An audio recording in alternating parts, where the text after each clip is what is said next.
రక్షకుడైన యేసుక్రీస్తు అతి శ్రేష్టమైన నామములో ఈ ప్రార్థన కుడికకు కూడి వచ్చిన మీ అందరికీ నా హృదయపూర్వకమైన వందనాలు చెల్లిస్తూ ఉన్నాను. జీవము కలిగిన దేవుని కృప మనకు తోడుగా ఉండి గడిచిన దినాలంతా మనలను కాచిదాచి కాపాడింది. అందుకు రెండు చేతుల పైకెత్తి ఒక్కసారి సంతోషంగా దేవునికి స్తోత్రం చెబుదామా? స్తోత్రం, స్తోత్రం, స్తోత్రం, స్తోత్రం, స్తోత్రం. మన రక్షకుడైన యేసయ్య ఘనమైన నామములో మీ అందరికీ నా హృదయపూర్వకమైన వందనాలు చెల్లిస్తున్నాను. ఈరోజు ఒక చిన్న వాక్యాన్ని మనం పరిశుద్ధ బైబిల్ గ్రంథంలో నుండి ధ్యానం చేసుకుందాం. కీర్తనల గ్రంథము 91వ కీర్తన 1వ చరణాన్ని మనం చదువుకున్నప్పుడు, మహోన్నతుని చాటున నివసించువాడే సర్వశక్తుని నీడను విశ్రమించువాడు. సర్వశక్తుని నీడను విశ్రమించువాడు.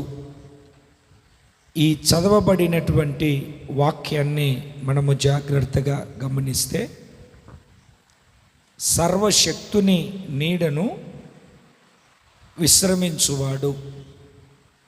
దేవుని వాక్యపు లేఖనాలను ఆలకిస్తూ ఉన్నటువంటి ప్రియమైన దేవుని పిల్లలారా, పెద్దలు చెబుతూ ఉంటారు, ఎండదెబ్బ మనకు తగలకుండా ఉండాలి అని అంటే ఏదో ఒక నీడన మనము ఆశ్రయించి దాచబడాలి. నీడ, షాడో. లేఖనాలను మనము జాగ్రత్తగా గమనిస్తూ ఉన్నప్పుడు, మహోన్నతుని చాటున నివసించువాడే సర్వశక్తుని నీడను విశ్రమించువాడు. విశ్రమించడము అని అంటే విశ్రాంతి పొందడం. విశ్రాంతి పొందితేనే రేపటి దినానికి బలం వస్తుంది. అలసిపోయి ఉన్నటువంటి ప్రాణము తెప్పరిల్లుతుంది. అలసిపోయి ఉన్నటువంటి స్థితి ఉజ్జీవింపబడుతుంది. విశ్రాంతి చాలా అవసరం. లోక సంబంధంగా పగలు 12 గంటలు పనిచేసి రాత్రి 12 గంటలు మనకు విశ్రమించడానికి, విశ్రాంతి తీసుకోవడానికి ఒక ప్రత్యేకమైనటువంటి ఏర్పాటును దేవుడు చేశాడు. అయితే ఈ లోకములో జీవించినటువంటి మన జీవితంలో మనకు నిత్య విశ్రాంతి అవసరమై ఉన్నది. ఇక్కడ సర్వోన్నతుని నీడను విశ్రమించడం మాత్రమే కాదు, ఇక్కడ సర్వోన్నతుని నీడను విశ్రమిస్తూ ఉన్నటువంటి మనము నిత్యత్వములో కూడా నిత్య రాజ్యమై ఉన్న పరలోక రాజ్యములో కూడా యుగ యుగాలు విశ్రమించే ఒక కార్యాన్ని కృపగలిగినటువంటి దేవుడు మనకు అనుగ్రహించి ఉన్నాడు. దేవునికి స్తోత్రం కలుగునుగాక. చెబుదామండి ఒకసారి బిగ్గరగా, హల్లెలూయా. సర్వశక్తుని నీడను విశ్రమిస్తాడు. ఈ సర్వశక్తుని యొక్క ఉన్నతమైనటువంటి కార్యాలు మన జీవితంలో ఏం కలగజేస్తాయి? సర్వశక్తుడు మన జీవితంలో చేసే ఉన్నతమైనటువంటి మహోన్నతమైనటువంటి కార్యం ఏమిటి అని మనం దేవుని యొక్క వాక్యములో 1-2 మాటలు మనము జాగ్రత్తగా ధ్యానిస్తే, ఆలకిస్తే, దేవుని ప్రియమైన పిల్లలారా, యోబు గ్రంథము 33వ అధ్యాయము. యోబు గ్రంథము 33వ అధ్యాయము 4వ వాక్యాన్ని మనము చదివితే, నన్ను సృజించెను, సర్వశక్తుని యొక్క శ్వాసము నాకు జీవమిచ్చెను. ఈ చదవబడినటువంటి వాక్యాన్ని మనం జాగ్రత్తగా గమనిస్తే, లైట్లు కూడా వేసి, దేవుని యొక్క వాక్యాన్ని ఆలకిస్తున్న దేవుని బిడ్డలారా, సర్వశక్తుని నీడను విశ్రమించడము మాత్రమే కాదు, సర్వశక్తుడు మన జీవితంలో చేసే అద్భుతమైనటువంటి కార్యం, చేసేది కాదు చేసి ఉన్న కార్యం ఏమిటి అని అంటే, సర్వశక్తుని యొక్క శ్వాస అంటే ఊపిరి, అంటే నాసికా రంధ్రములో నుండి విడిచినటువంటి గాలి మనకేం కలగజేసింది అని మనం వాక్యాన్ని చదువుతున్నాము అని అంటే, జీవం ఇచ్చింది. జీవం అంటే మనం ఇప్పుడు బ్రతికి ఉన్నామన్నా, బట్ట కట్టామన్నా, మనము చెలిస్తున్నామన్నా, మనం నడుస్తూ ఉన్నామన్నా, సర్వశక్తుని శ్వాస మనకు జీవం ఇచ్చింది. సర్వశక్తుడు ఇచ్చినటువంటి శ్వాస, గాలి, ఊపిరి, శ్వాసము ఆగిపోతే మనల్ని పొగిలినవారు, మనలను పొగిడినవారు, మనలను నెత్తి మీద పెట్టుకొని ఊరేగిన వాళ్ళు, ఎత్తుకొని మనలాంటి వీరుడు సూర్యుడు లేడని పొగిడిన వాళ్ళందరూ కోట్లు వేలు ఆస్తులు సంపాదించి ఇచ్చిన పిల్లలు, బంధువులు కూడా మన శ్వాస ఆగిపోయిన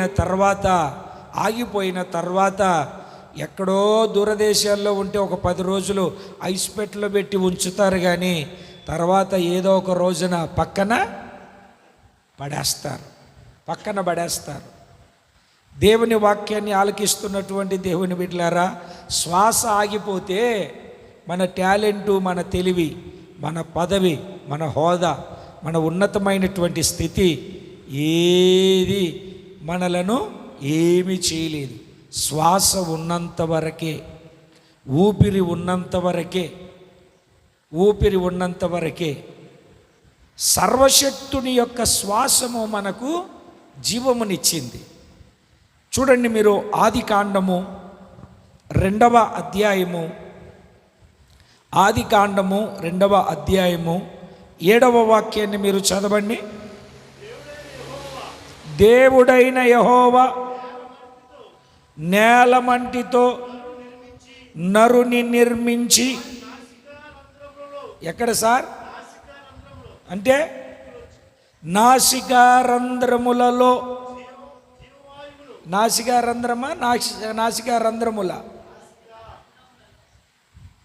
ఒకటి ఉందా, 2 ఉన్నాయండి? ఒకటి కాదు కదా. నాసికా రంధ్రములలో జీవవాయువును ఊదగా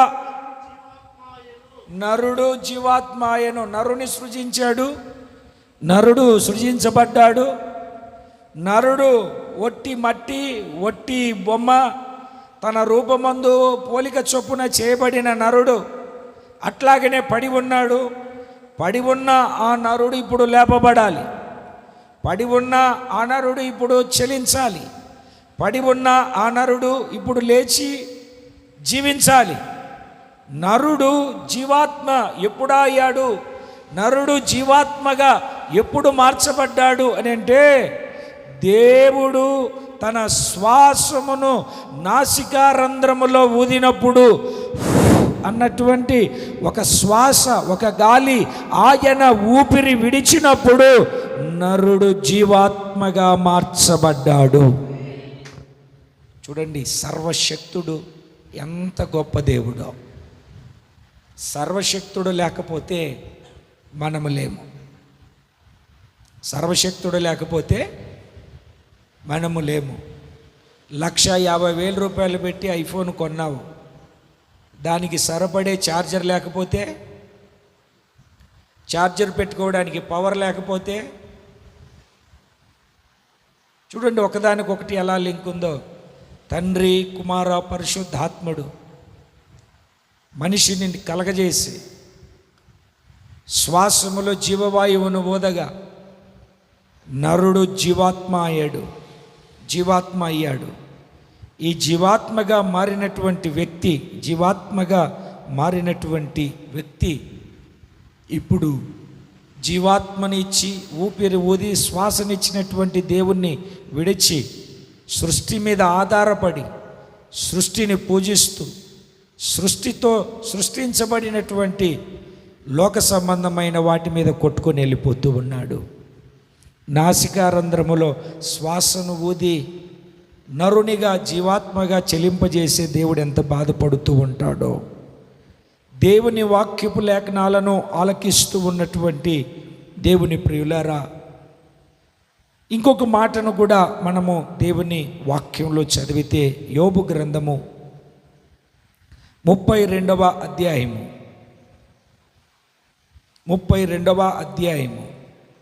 8వ వాక్యాన్ని మీరు చదువుతారు.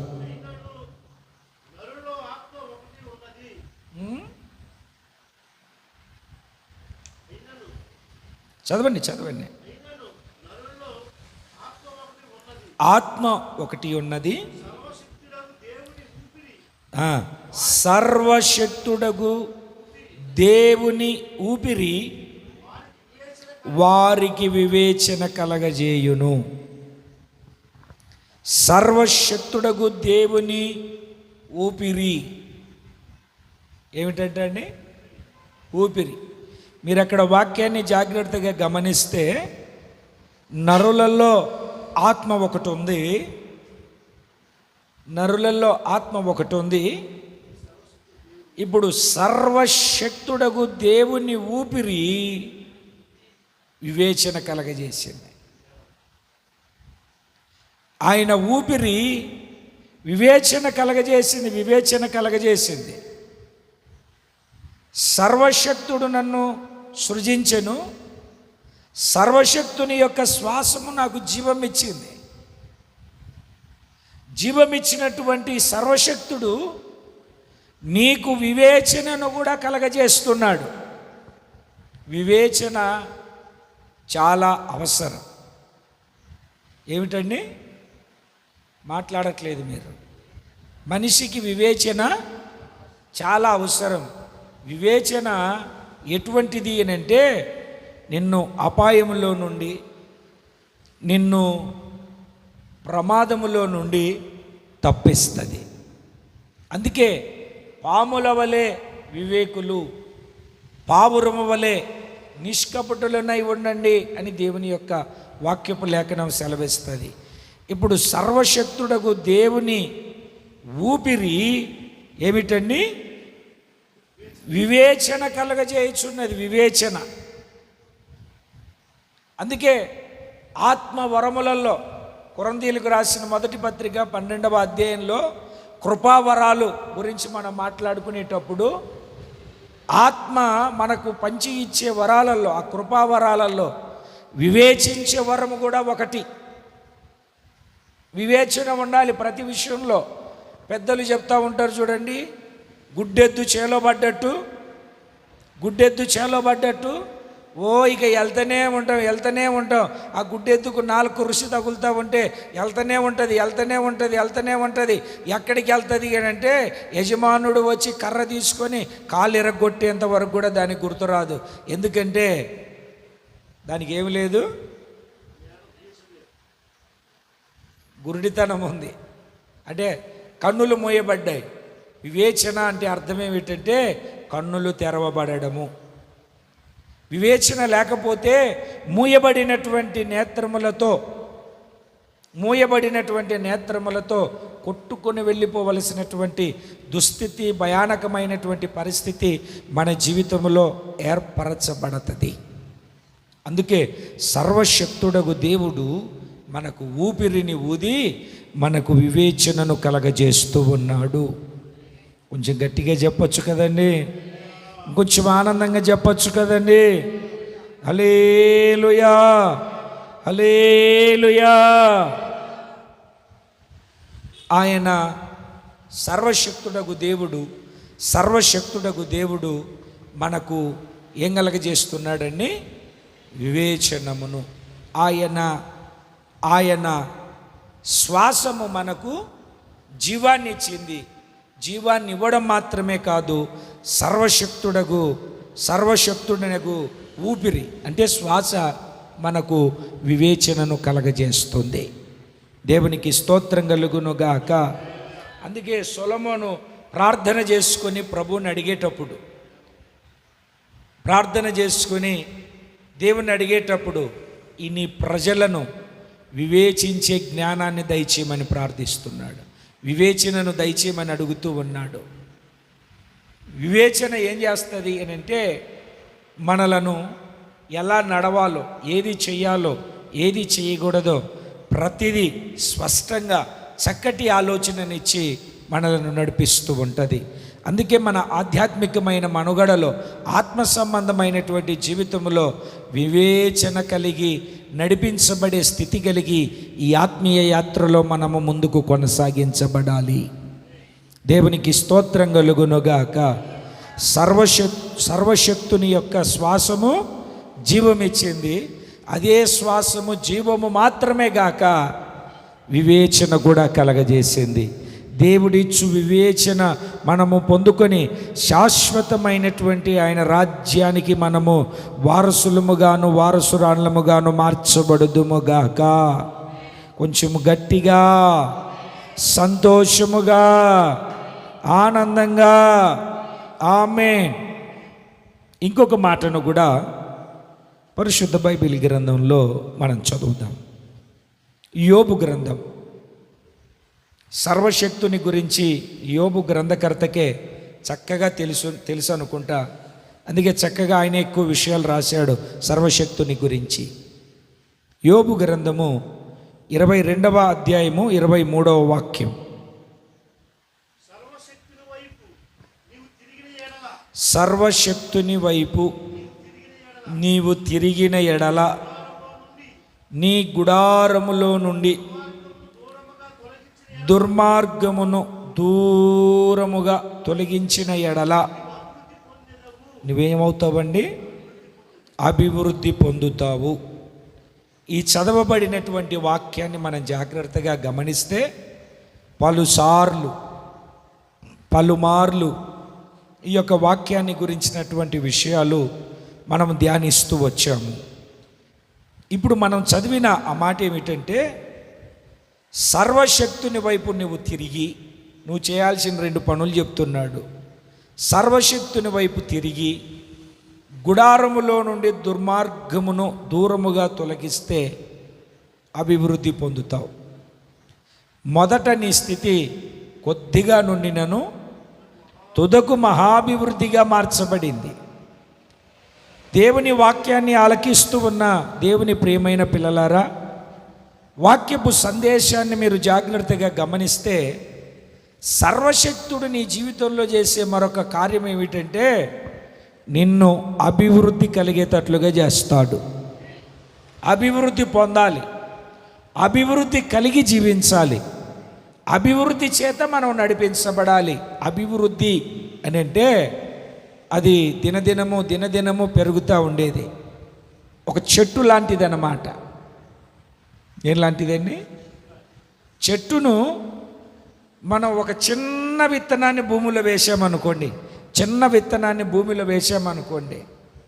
అది మొలకెత్తి, అది మొక్కై, అది పెరిగి, కొమ్మలేసి, శాఖోపశాఖలుగా వ్యాపించి, అది రోజు రోజుకి చిగురు పెడుతూ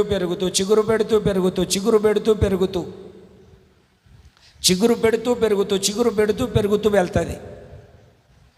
పాతాకులన్నీ రాలిపోతూ ఉంటాయి. చిగురు పెడుతూ పెరుగుతూ ఉంటుంది. 20 సంవత్సరాల క్రిందట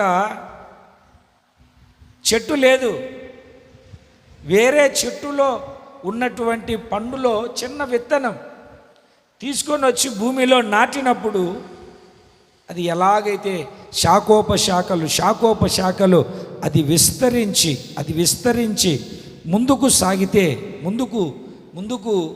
సాగినప్పుడు అభివృద్ధి ఎలాగైతే కలుగుతుందో, అలాగే నీ ఆత్మీయ స్థితిలో, నీ ఆర్థిక స్థితిలో, నీ ఆరోగ్య స్థితిలో, నీ ఆత్మ సంబంధమైన జీవితంలో, మీ పిల్లల విషయంలో, వ్యాపారంలో, వ్యవసాయంలో, చేస్తున్న పనిలో, ప్రతి విషయంలో నీ జీవితంలో అంతకంటే గొప్ప అభివృద్ధిని దేవుడు కలగజేయునుగాక.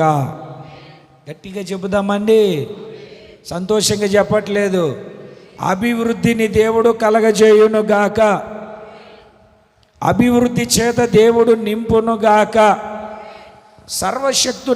సర్వశక్తుడగు దేవుని సన్నిధిలో మనము ఉన్నతమైనటువంటి అభివృద్ధి కలిగిన వారిగా మార్చబడాలి. మనం చేయాల్సిన పని ఏమిటంటే, మనం మొదట మనుషుల వైపు కాక, లోకం వైపు కాక, పేరు పలుకుబడి హోదా ఉన్న వాళ్ళ వైపు కాక, మొదట దేవుని వైపు తిరగాలి. దేవుని వైపు తిరగాలి. దేవుని వైపు తిరగాలి.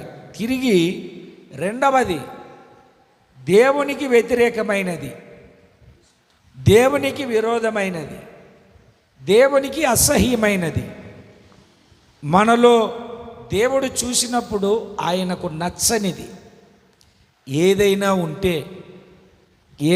ఉంటే మనము వాటిని దూరంగా పారవేస్తే, విడిచిపెడితే, అతిక్రమమును ఒప్పుకొని విడిచిపెడితే, కనికరము పొందిన మనము వర్ధిల్లుతాము, అభివృద్ధిని పొందుకుంటాము, సమృద్ధి చేత మనము నింపబడతాము. చూడండి, ఇదే యోబు గ్రంథము 11వ అధ్యాయము 13వ వాక్యాన్ని మనము జాగ్రత్తగా చదివినప్పుడు, నీ మనస్సును, పెద్దలు చెప్తా ఉంటారు చూడండి, ప్రపంచములో అన్నిటికంటే వేగంగా పరిగెత్తేది. ఇప్పుడు ఇంటికాడ ఉండాలి అనుకుంటే మనం ఉండలేం, కానీ ఎంత సూపర్ బండి తెచ్చుకున్నా కూడా స్టార్ట్ చేసుకుని అక్కడికి వెళ్ళేసరికి నిమిషం అన్న పడుతుంది. ఎందుకంటే 2 కిలోమీటర్లు వెళ్ళాలి కదా. గంటకు 180 కిలోమీటర్లు వెళ్ళినా స్టార్ట్ చేసి కిక్ కొట్టి వెళ్ళేసరికి 2 నిమిషాలు పడుతుంది. అదే మన మనసు అనుకో, అలా ఉండాలి అనుకున్న వెంటనే అక్కడ ఉంటుంది. నీవు నీ మనస్సు తిన్నగా నిలిపిన ఎడల, నీ చేతులు ఆయన వైపు చాపిన ఎడల, పాపము నీ చేతిలో నుండుట చూచి నువ్వు దాన్ని విడిచిపెడితే, నీ గుడారములో నుండి దుర్మార్గతను నీవు తీసివేసిన ఎడల, నిశ్చయముగా నిర్దోషివై, దేవునికి స్తోత్రం చెబుదాం 2 చేతులు పైకెత్తి. చాలామంది జీవితంలో సంతోషం లేకపోవడానికి గల కారణం ఏమిటంటే, చేతిలో పాపం ఉంది. చేతిలో ఏముందండి? పాపం ఉంది. చేతిలో ఇంకా చాలా ఉంటాయి. అయితే ఇక్కడ గ్రంథకర్త ఏం చెప్తున్నాడంటే, ఒకవేళ నీ చేతిలో పాపము కనబడితే, అంటే చేతులు ఎలా ఉంటుందండి అంటే, మనసుకు పుడుతుంది, మనసులో పుట్టింది చేతికి చెప్తుంది చేయమని. అంటే చేతిలో పాపం ఉంది అంటే అర్థం ఏమిటంటే, నువ్వు చేసే క్రియనే చేతిలో ఉండడం, నువ్వు చేసే పనే క్రియ, నీ క్రియే పాపం. ఒకవేళ క్రియలో నీ చేతిలో పాపం ఉంటే వెంటనే అక్కడే డ్రాప్ చేసి పడేసి. నీళ్ళ చుక్క ఉందనుకోండి, నీళ్ళ చుక్క ఆ చేతిలో నుండి భూమి మీద పడితే మరలా తిరిగి పైకి వస్తుందా? అట్లాగా మన పాపమును అలా డ్రాప్ చేసి వదిలేసి, మన పాపమును విడిచిపెట్టి మనం ఏం చేయాలి అని అక్కడ వాక్యం చెప్తుంది అంటే, మనస్సును తిన్నగా నిలిపి నీ చేతులు ఆయన వైపు చాపాలి. చెప్పండి,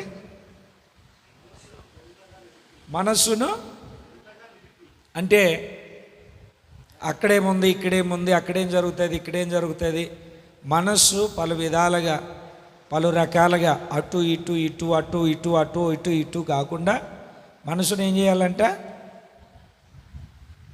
ఒక కుక్కనే తెచ్చుకున్నాం, ఒక పిల్లినే తెచ్చుకున్నాం, పాల వ్యాపారం బాగుందని గేదెల్ని ఆవులనే తెచ్చుకున్నాం. అది ఆ ఊరు ఈ ఊరు తిరుగుతుంది అనుకోండి, ఏం చేస్తాం? ఏం మాట్లాడట్లేదు మీరు. కోడిని తెచ్చుకున్నాం అనుకోండి పెంచుకోవడానికి, గుడ్లు పెట్టించి, అది ఆ ఇండ్లు ఈ ఇండ్లు వెళ్ళి ఆ పొలం ఆ దిబ్బ ఈ దిబ్బ దువ్వుతూ అక్కడెక్కడే గెలుగుతూ ఉంటే ఏం చేస్తాం? ఏం చేయరు అనుకుంటాం మీరు. ఏం చేస్తాం? అది అటు ఇటు వెళ్ళకుండా, ఎటు తిరగకుండా ఒక చోట ఉండేటట్టుగా ఏ గంప కిందనో లేకుంటే ఏ తాడో తీసుకొని వచ్చి జాగ్రత్తగా దాన్ని భద్రం చేసుకుంటాం. అలాగనే మన మనస్సును దేనంటే అండి, అందుకే పేతురు అంటాడు, మనస్సు అనే నడుం కట్టుకోండి, దాన్ని కట్టేయాలి. అది నీ మనస్సును తిన్నగా నిలబెట్టి అటు ఇటు తిరగకుండా, ఎటు పరిగెత్తకుండా, ఏ వైపునకు వెళ్ళకుండా, ఏ చోటినకు వెళ్ళకుండా, అర్థమవుతుందా అండి? దాన్ని తిన్నగా నిలిపి, మనసును తిన్నగా నిలిపి చేతులను ఆయన వైపు చాపాలి. ఎక్కడ చాపాలండి? మాట్లాడట్లేదు, ఏం మాట్లాడట్లేదు. దేవుని వైపు చాపాలి చేతులు. చాపితే ఏమవుతుంది అంటే, నువ్వు పాపాన్ని విడిచిపెట్టి ప్రక్షాళన చేయబడితే నిర్దోషివై నిశ్చయముగా నువ్వు సంతోషిస్తావు. ఏమవుతారండి? సంతోషిస్తారు. ఈ రోజున చాలామంది జీవితాలలో సంతోషం లేకపోవడానికి గల కారణం ఏమిటి అని అంటే, సంతోషాన్ని అనుభవించకపోవడానికి గల కారణం ఏమిటి అని అంటే, ముళ్ళుంది. పెద్దలు చెప్తూ ఉంటారు చూడండి, నాకు చెప్పులో రాయిలాగా చెప్పులో ముళ్ళులాగా తయారైపోయాడని. చెప్పులో ఒక ముళ్ళు ఉంటుంది, మనం అటు ఇటు చూస్తే కనబడదు. ఇప్పుడంటే రకరకాల చెప్పులు వచ్చాయండి. ఇంతకుముందు ఏమిటండి, రబ్బర్ చెప్పులు వేసుకునే వాళ్ళం, పారాగాన్, హవాయి చెప్పులు. ముళ్ళు గుచ్చుకునేది. ఆ ముళ్ళు పాతది అనుకోండి, ఇటు ఎదర ఎరుగుతుంది, వెనక ఎరుగుతుంది, మనం చూస్తే కనబడదు, లోపలనే ఉంటుంది. అట్లా నడిచి వెళ్ళేటప్పుడు ఆ ముళ్ళు దగ్గర రాయబడింది అనుకోండి, కసక్కమని లోపల కాళ్ళు గుచ్చుకునేది,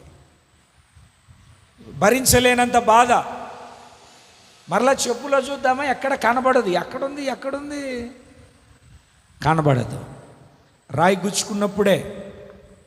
అట్లాగనే పాపము కూడా మనలో ఉన్నప్పుడు అది గుచ్చుతూ మనలను సంతోషింపజేయకుండా, సంతోషంగా నడవకుండా, ఈ ఆత్మీయ యాత్రలో సంతోషాన్ని, నెమ్మదిని, ఆదరణను, ఆనందమును అనుభవించకుండా మనలను బలహీనపరిచే పాపము ఒకవేళ ఏదైనా మనలో ఉంటే వాక్యం సెలవిస్తుంది, దాన్ని ఇప్పుడే మనము తీసివేస్తే నిశ్చయముగా మనము నిర్దోషులం అవుతాము, సంతోషిస్తాము. దేవునికి స్తోత్రం కలుగును గాక. ప్రతి ఒక్క మనిషి ప్రయాసపడేది, పోరాడేది, ప్రాకులాడేది, ప్రతి ఒక్క మనిషి ఆరాటపడేది, పోరాడేది దేనికోసము అని అంటే సంతోషం కోసం. సంతోషంగా ఉండడానికి మనిషి ప్రయాసపడుతూ ఉంటాడు, మనిషి ప్రాకులాడుతూ ఉంటాడు. దేవునికి స్తోత్రం కలుగును గాక. చెబుదామండి ఒకసారి గట్టిగా, హల్లెలూయా. ఎన్ని విషయాలు విన్నాం మనం? సర్వశక్తుని నీడను విశ్రమిస్తాం. సర్వశక్తుడు మనకేం చేశాడు అని అంటే, తన శ్వాస ద్వారా జీవాన్ని ఇచ్చాడు, తన శ్వాస ద్వారా వివేచననిచ్చాడు. రెండవది, సర్వశక్తుడు మనకేం చేశాడు అని అంటే అభివృద్ధిని కలగజేశాడు. ఎప్పుడు? దుర్మార్గమును విడిచిపెట్టినప్పుడు. సర్వశక్తుడు మనలను నిర్దోషులుగా చేసి సంతోషింపజేశాడు. ఎప్పుడు? మనస్సును నిలుపుకొని ఆయన వైపు చేతులు చాపినప్పుడు. ఆయన వైపు చేతులు చాపినప్పుడు. ఇంకొక మాటను కూడా నేను మీకు జ్ఞాపకం చేయాలి.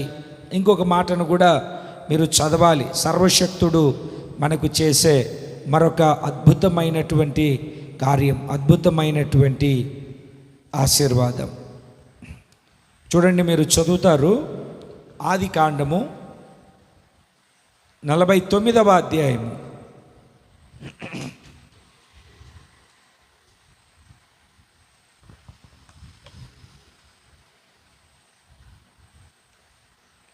ఆదికాండము 49వ అధ్యాయము 25వ వాక్యం.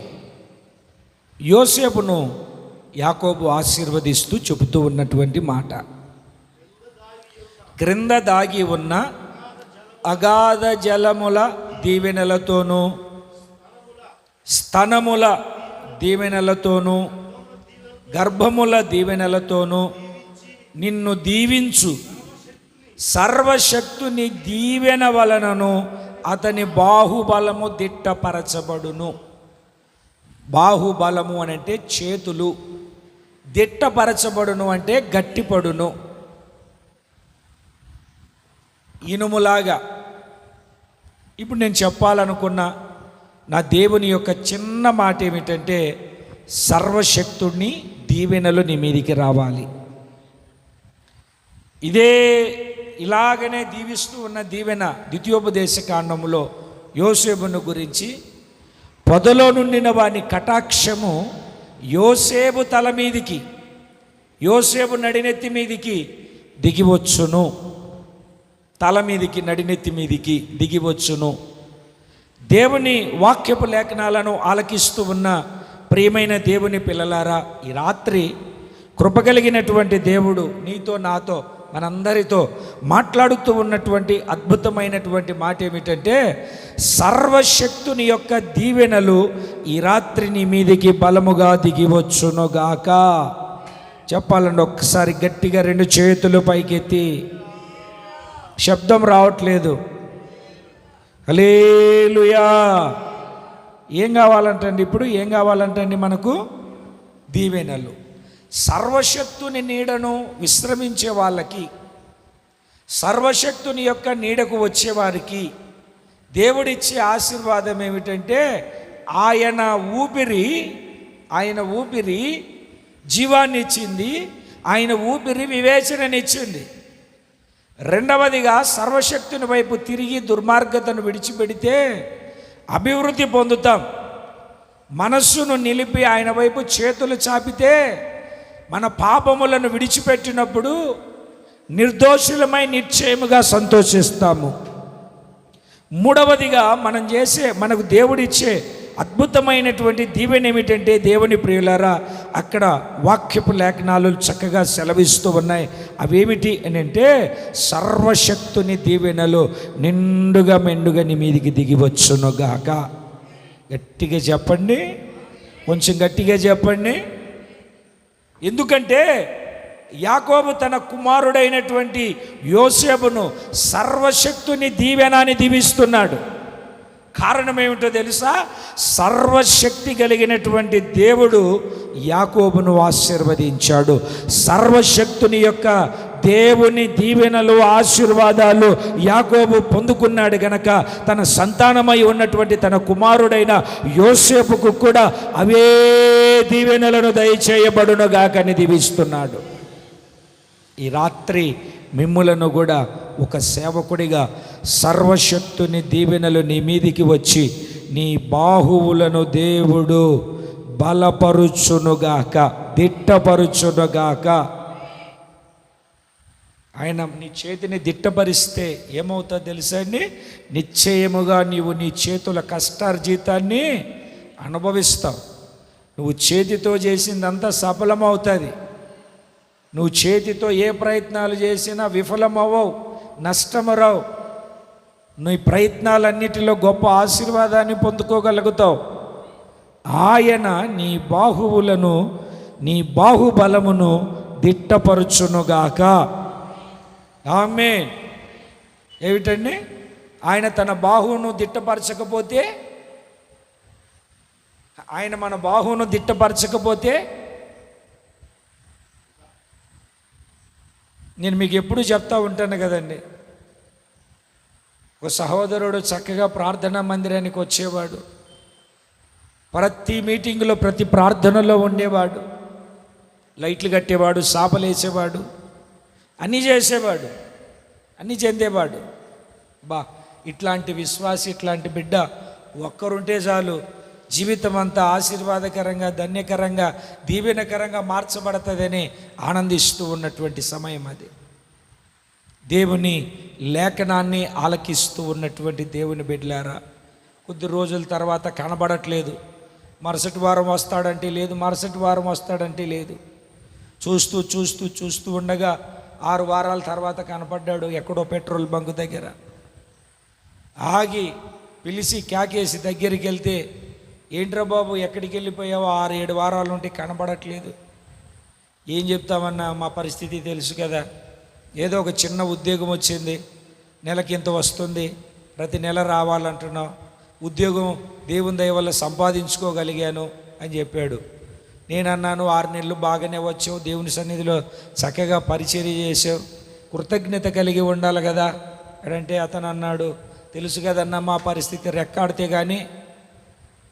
రెక్కాడితే కానీ డొక్కాడదన్న మా పరిస్థితి అన్నాడు.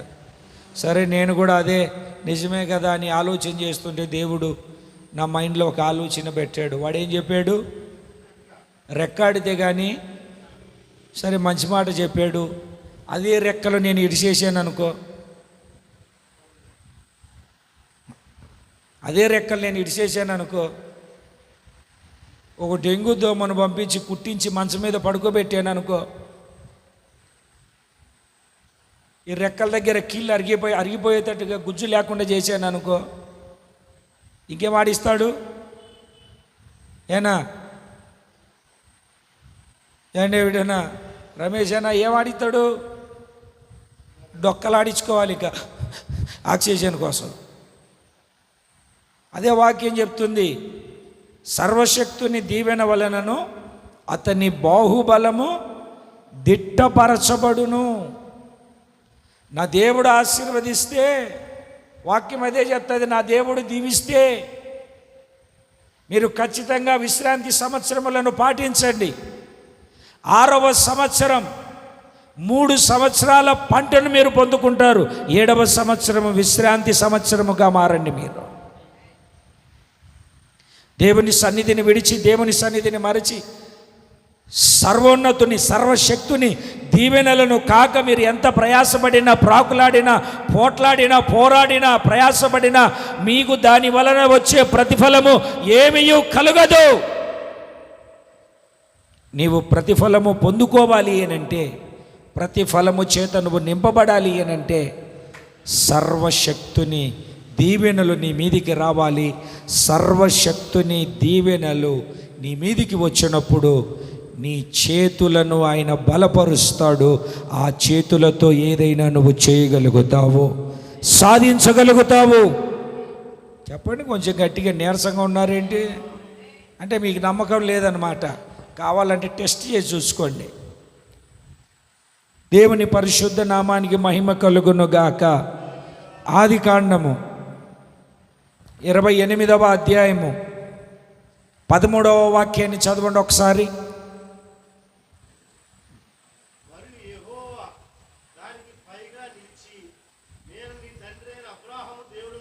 నీ తండ్రి అయిన అబ్రహాము దేవుడను, ఇస్సాకు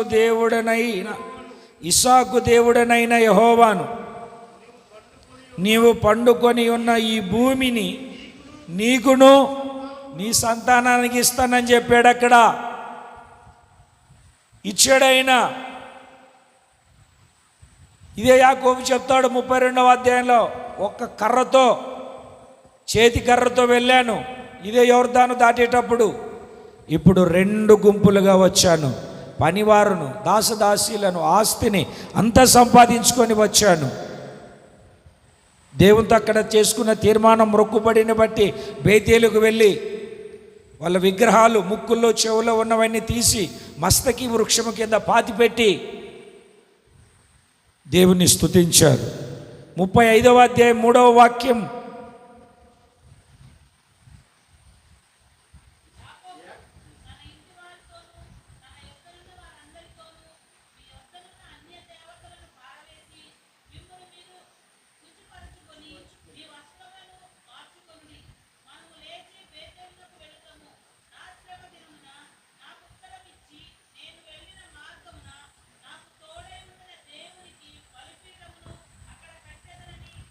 బలిపీఠం కట్టాలి.